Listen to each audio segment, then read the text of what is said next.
davvero innanzitutto ringrazio moltissimo Alfonso, Nello, tutti voi che ci avete aiutato a organizzare l'incontro di oggi. Siamo molto felici di essere qui a Catania e di avere la possibilità di diciamo, tirare un po' le fila di un discorso che sono un paio d'anni almeno che insieme a Nello e a Antonio e a Alfonso e altri qui stiamo portando avanti, ma che poi singolarmente ciascuno di noi in realtà sono molti più anni che sta affrontando. Shazad in Pakistan da almeno 7-8 anni, Andreas del Centro di Berlino ECCHR da altrettanti anni, Nello e i colleghi insieme agli attivisti del No Muos qui in Sicilia, anche voi da almeno 7-8 anni, quindi diciamo che tanto è stato fatto, tanto c'è ancora da fare. Oggi cerchiamo un attimo di fare il punto della situazione e di tirare le fila e anche creare forse una nuova consapevolezza rispetto a questo tema che è davvero, penso che non ci sia bisogno di ulteriori parole in proposito, è davvero di primaria rilevanza per le nostre vite, per le vite di tante altre persone, che invece purtroppo in Italia è molto poco discusso e non è affrontato forse nel migliore dei modi. Io partirei giusto per darvi un'idea di quello che è il tema di cui parliamo con un breve video che abbiamo girato a Berlino in occasione di una conferenza che c'è stata lo scorso anno, che ha riunito, un incontro che ha riunito diversi avvocati e esperti che si occupano del problema degli omicidi mirati.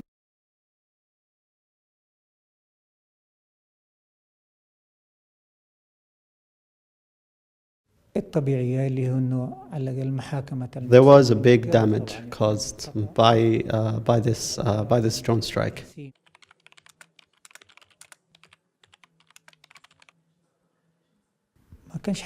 This drone strike that targeted Salem, we never imagined that Salem would be killed by American fire. Salem was against Al-Qaeda. He preached against Al-Qaeda, and only days before he was killed, he had a big Friday sermon criticizing and challenging actually Al-Qaeda, and he was challenging them even in a public debate. It was quite horrific when that incident happened, because we thought that he might be killed by Al-Qaeda fire, not by U.S. missiles.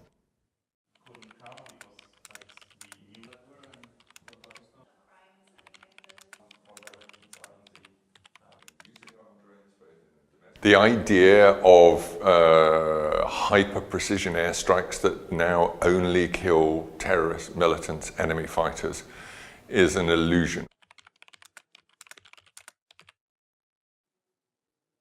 It's a false claim by our militaries, by our governments. The reality on the ground is very different. Our airstrikes, our drone strikes still kill significant numbers of civilians. How do we know that? Well, we can just look at official White House data, for example, released in mid-2016 that showed even in the CIA's campaign, by their own numbers, they were killing 1 civilian for every 7 airstrikes.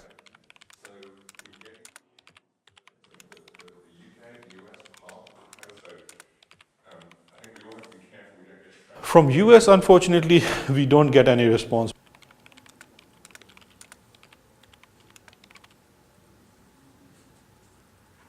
US approach to drones in Pakistan is that till 2012, they were calling it alleged drone program. So they never accepted that they're carrying out drones in Pakistan. The drones in Pakistan are conducted by CIA, which is a covert intelligence agency, and they do not give any information out. Our clients demand basically 2 things out of all litigation efforts that we're putting forth.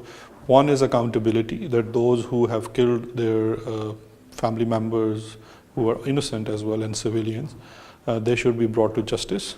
And secondly, redress, that it has been a huge loss to the families, and if we go by international law standards, they should be compensated and there should be an apology. What we really want now is to have the prosecutor office to request formally those documents and those information from the US administration.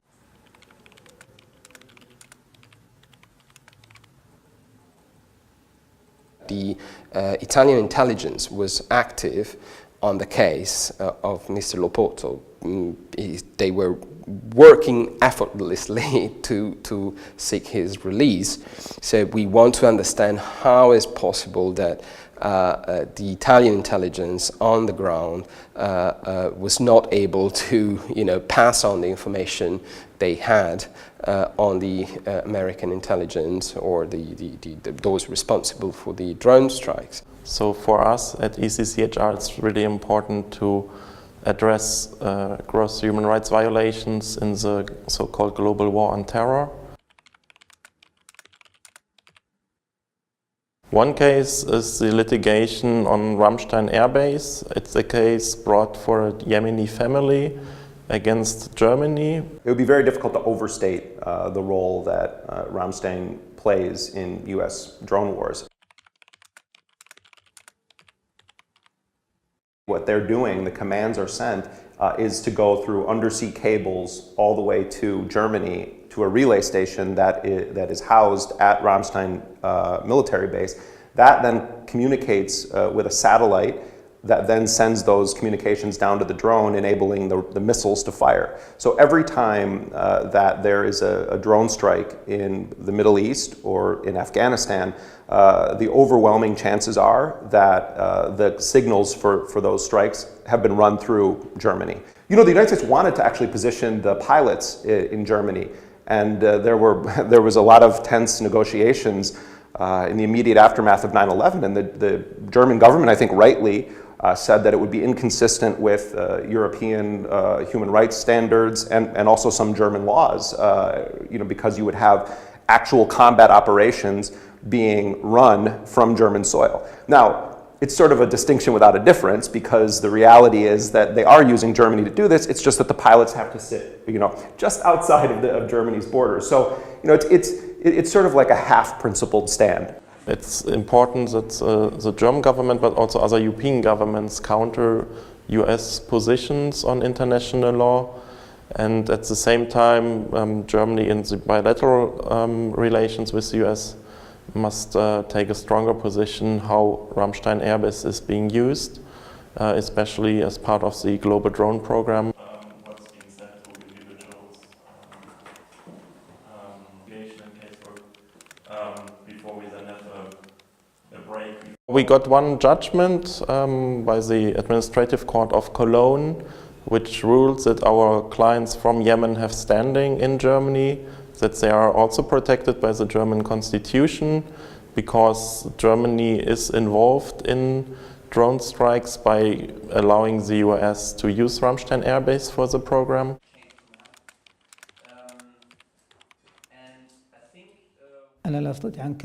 But in any way, we are convinced that this is the right path, and this is the right approach to go through the civil ways and civil means to give at least some recognition to Salem, so it can reflect positively on our communities.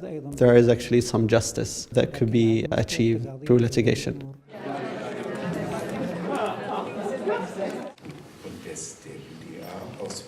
Machen die Amerikaner etwas, was außerhalb einer Verlegung liegt? Welche bewaffneten Einheiten sollen denn da in dem Teil?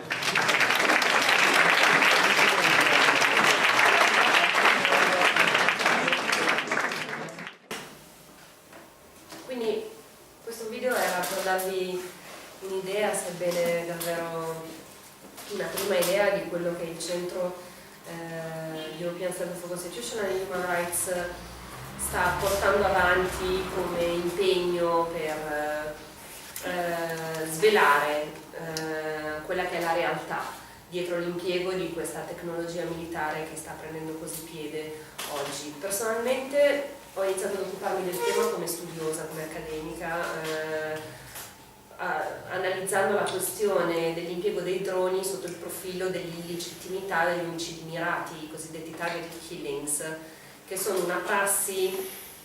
Il termine stesso, target killing, non è un termine giuridico, non è un termine tecnico, è un termine che è entrato in uso comune più o meno nel 2000, quando Israele ha iniziato a fare un uso massiccio appunto di questi omicidi mirati per eliminare i sospetti terroristi, come li chiamano loro, palestinesi.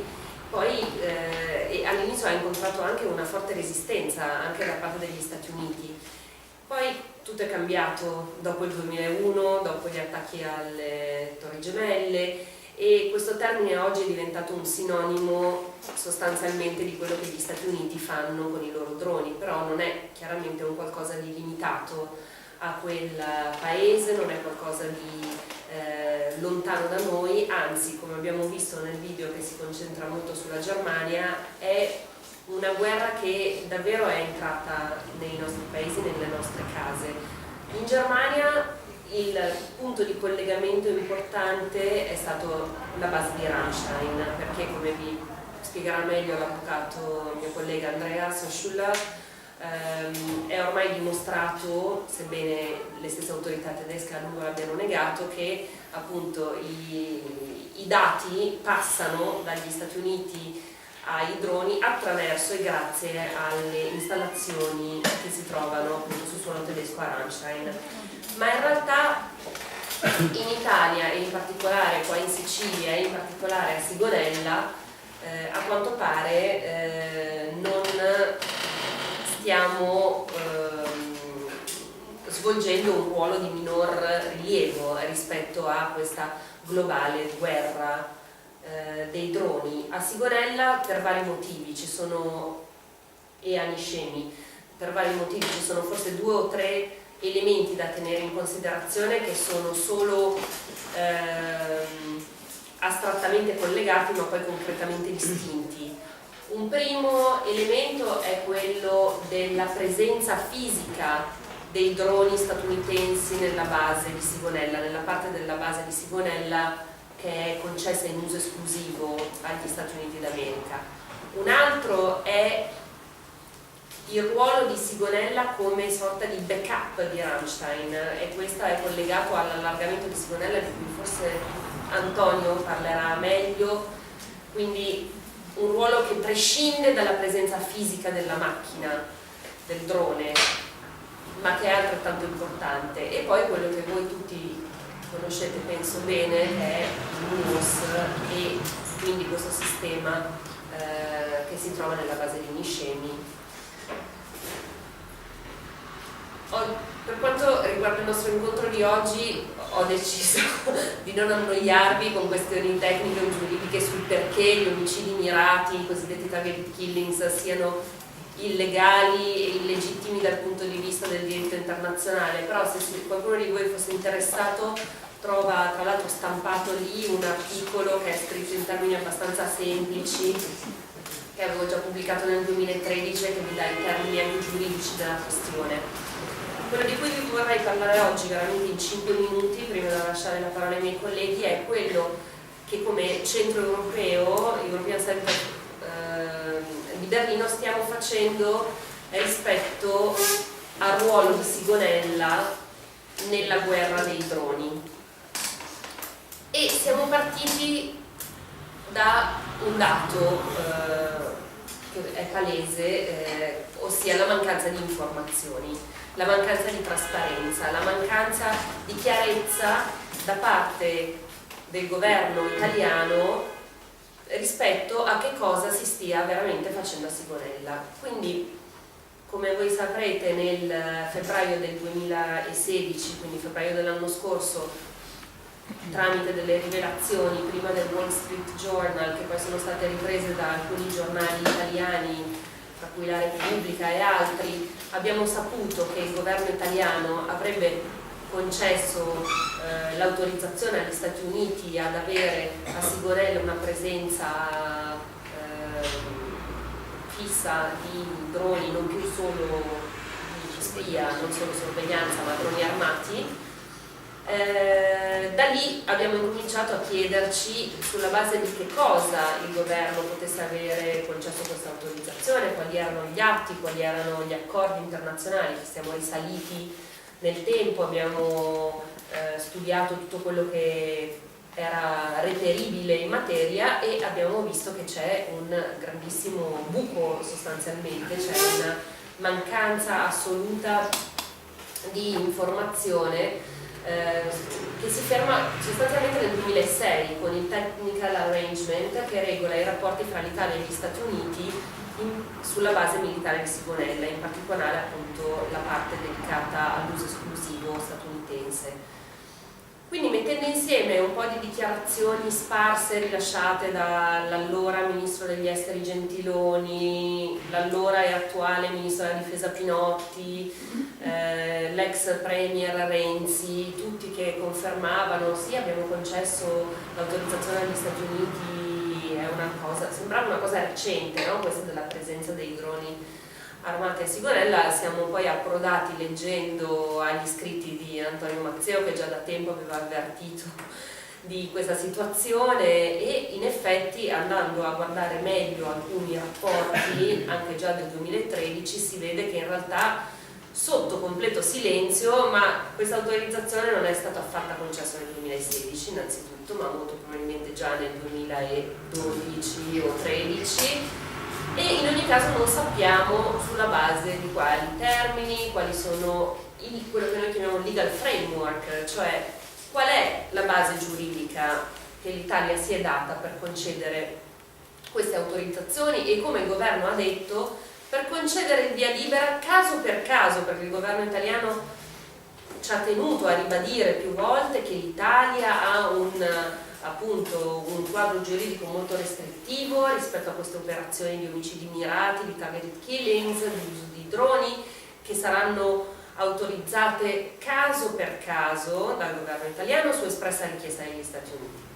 Di fronte a questa assenza di informazioni pubbliche abbiamo deciso con appunto i colleghi del Centro di Berlino di utilizzare una legge che è entrata in vigore a dicembre dello scorso anno in Italia, dicembre 2016, una nuova legge che permette l'accesso all'informazione, ai dati, ai documenti della pubblica amministrazione, il cosiddetto FOIA, Freedom of Information Access, che è un qualcosa che in paesi come gli Stati Uniti, la Gran Bretagna, ma anche in Germania esiste da ben più anni ed è molto utilizzata anche appunto dai difensori dei diritti umani per avere informazioni più precise su cosa il proprio governo sta facendo rispetto a determinati temi.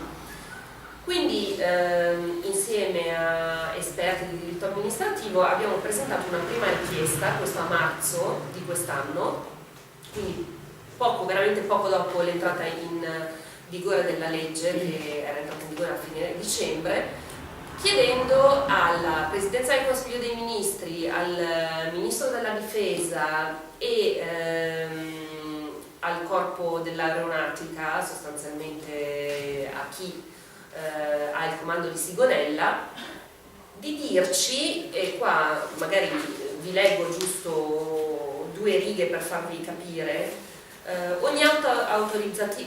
di farci accedere a ogni atto autorizzativo, concessorio, nulla osta o atto di assenso comunque denominato che consenta lo stazionamento nella base militare di Sigonella di aeromobili a pilotaggio remoto, cioè i droni, degli Stati Uniti d'America. Ogni atto autorizzativo, concessorio, nulla osta o atto di assenso comunque denominato che consenta o abbia consentito ad oggi l'impiego di questi droni statunitensi armati per operazioni militari.